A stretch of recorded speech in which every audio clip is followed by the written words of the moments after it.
avec l'autre info geek qui est dans la Somme. Eh bien oui, le courrier Picard, monsieur de Saint-Ignan, raconte comment la municipalité de Tilloy-les-Contis, qui compte environ 260 habitants, a trouvé un moyen à la fois peu coûteux et très malin pour obliger les conducteurs à lever le pied. Quel genre de moyen donc? Ça rime avec radar.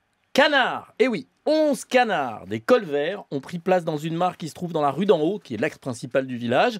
Et ces colverts ne sont pas là pour la beauté de leur ramage ou celle de leur plumage, mais parce qu'ils adorent la chaleur du bitume.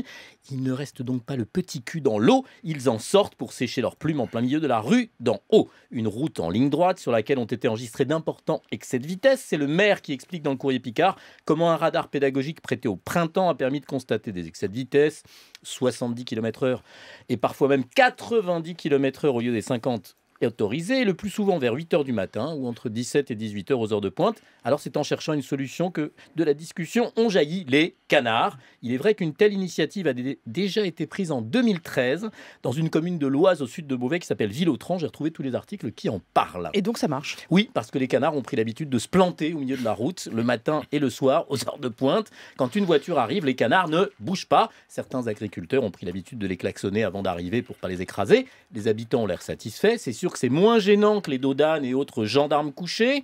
Et puis 11 canards, ça fait pas le même bruit que des ralentisseurs. Enfin, ça ne coûte rien à personne. Les canards ont été donnés, ils mangent de l'herbe ou du pain jeté par les gosses. Seul souci, la survie, bien évidemment, des canards.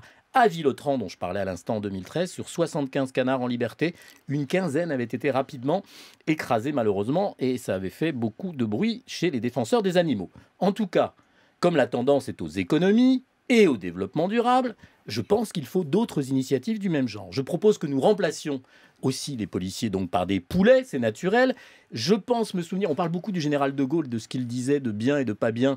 Je crois me souvenir qu'il avait traité les Français de veaux, donc voilà, nous y sommes. Et puis, monsieur de Saint-Ignan, on pourrait aussi mettre des animaux à la place de certains de nos politiques. Je pense que des chèvres et des ânes feraient au moins aussi bien que certains d'entre eux. J'ai les noms, personnellement. Vous avez des noms, vous aussi, en tête? Non, je ne vous les dirai pas. Oui, j'en ai en tête. Vous en avez un certain nombre. Je vous ai entendu parler de nos ministres tout à l'heure. Non, je n'ai pas été injurieux. J'ai simplement demandé que chacun... Ah, mais je ne suis pas injurieux. J'ai demandé que chacun fasse son travail. Moi, je fais mon travail, que chacun fasse son travail. C'est tout ce que j'ai demandé. Si un canard peut remplacer un radar, je pense qu'une chèvre et un âne peuvent remplacer des politiques. Ce n'est que mon avis.